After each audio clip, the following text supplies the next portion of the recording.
Okay, this is going to be a quick video on my Singer 1590 straight stitch lock stitch sewing machine. I have the original booklet and this is the machine we'll be looking at today. And what we are going to be looking at today is the needle system that you can use. It's a standard needle you can get anywhere.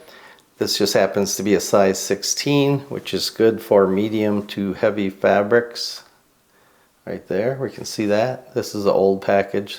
You're not going to get them for 85 cents anymore. Or you can go with the new modern package here. These are some organ needles, also size 16. And then the bobbin system on this one is a class 15 bobbin.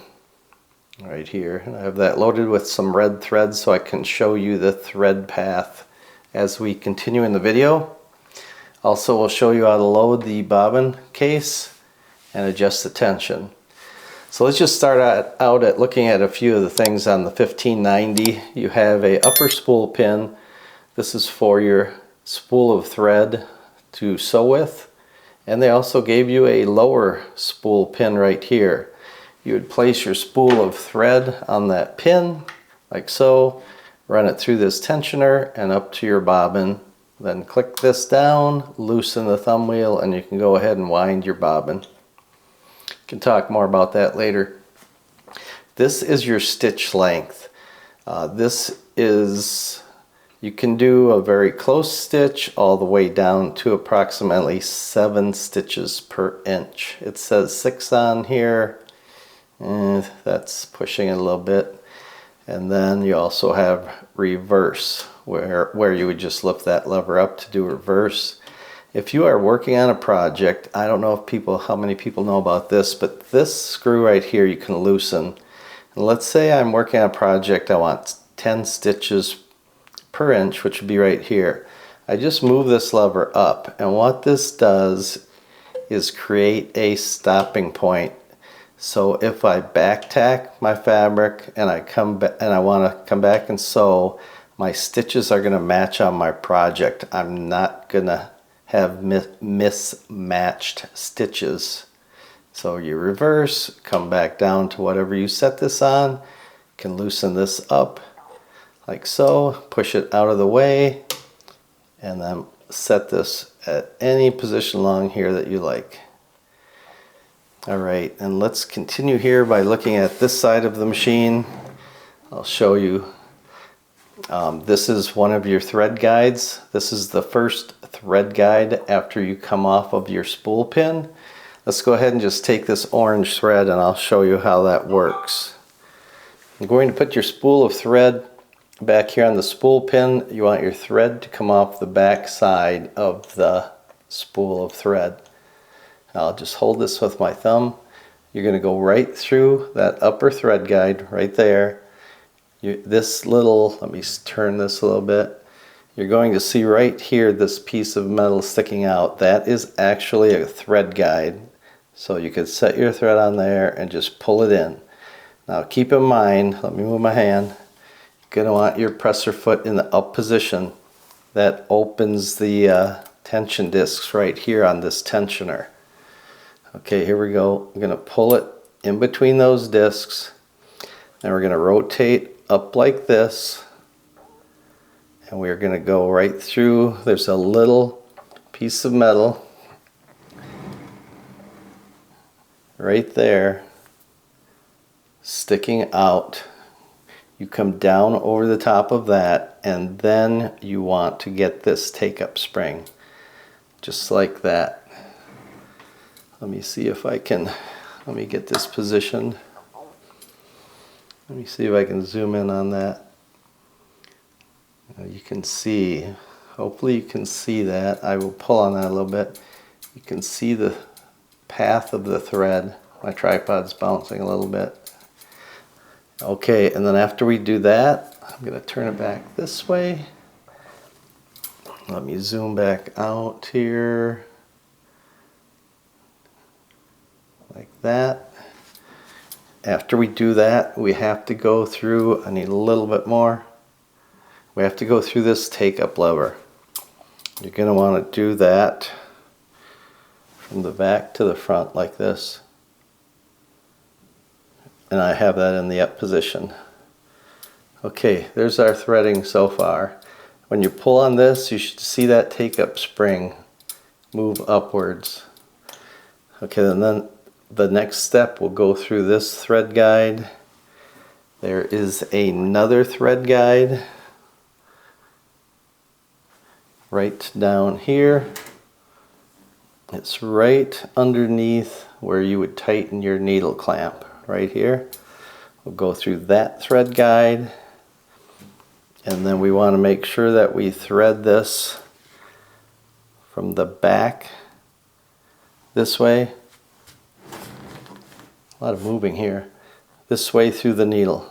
Okay, we have the needle properly threaded. I'm going to just pull on this a little bit, and if you want to check your tension, just drop your presser foot, go ahead and pull, drop your presser foot, and you should see this spring move to show that you have tension on your thread. I'm not going to pull too hard, it's just going to start to bend the needle. This is how you can adjust your tension right here.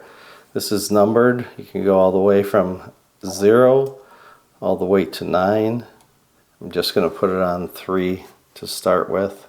This is the bobbin case that the 1590 uses, and you can see right here is one screw and then this piece of metal. You want to run that screw in clockwise to clamp down against the bobbin case. That will pinch the thread in there, and that will give you more tension. So take your bobbin case like this, hold your thread so it's coming down the left hand side of your spool of your bobbin like that. Place it in the bobbin case, and then we're going to just pull it through this little gap here in the case like so.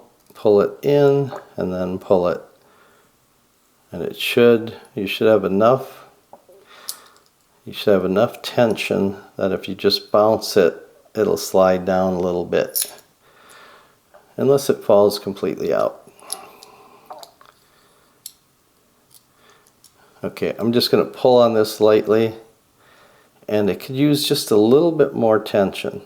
Open the door here. You can see down in there where the hook is. I'm going to hold this like this and just put it in. Make sure your needle's up all the way, or you're not going to get that to go in. And then you can hear it click and it's in. You can see it in down there.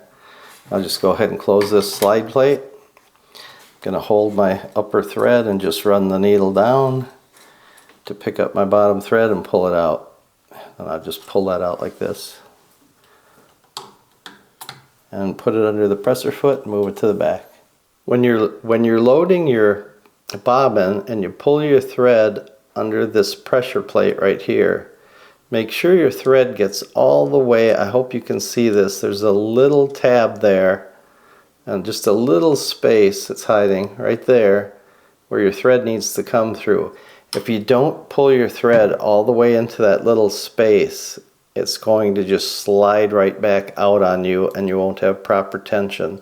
So let me just pull on this. That feels pretty good right there. So I'm going to go ahead and load it back in the machine. Now that we have the machine threaded up properly, I'm going to just spin it around and show you the back of the machine. If you've never seen one of these before, you probably have. If you're watching this video, you probably have one. The light's right here. Obviously, it's not plugged in. That's your on-off switch. You have your motor right here. And these, you don't want to put oil in these little spouts right here. This takes a certain type of grease, a Singer grease, that you can put in here to lubricate the bearings on each end of the motor. And here is your drive belt. It doesn't need to be super tight. If this machine is properly oiled, it doesn't take that much belt tightness. It doesn't take that much friction to run the machine. And you don't want it super tight, because if you did jam the machine or something like that, you'd rather have it so it would just spin on the belt and not force anything, break anything. Here's the power plug-in right here. It is a 3 three-prong system, and you'd plug it in with one of these. This is old style. If your foot pedal wiring is shot, I recommend just going on Amazon and buying a new foot pedal, electronic foot pedal with the three prongs to properly run the machine. And then as we come around this way, this is the thumb wheel. You turn this counterclockwise to unlock the hand wheel for when you're winding your bobbin right here. That way this spins freely and the machine won't run. It may move a little bit just because this shaft should be oiled properly, so this spins freely. And then when you tighten the thumb wheel back up here, like so, now the machine's going to move. And then I got to put my presser foot up because I have the machine threaded.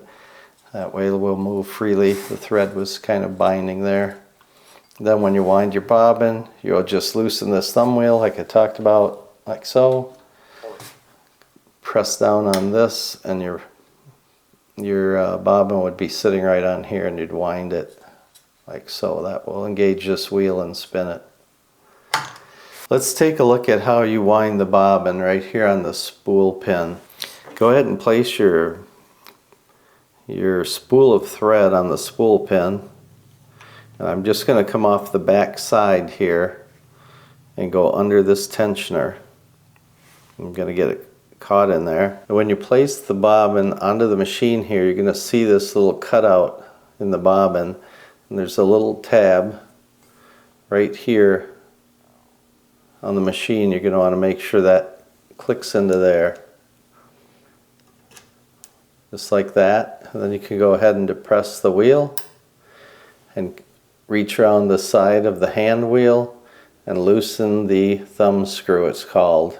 It's a chrome wheel on this side of the machine. Then I'm going to just bring the thread up.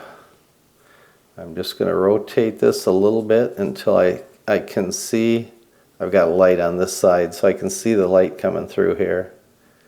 I'm going to attempt to put the thread just like that through. And I will hold it.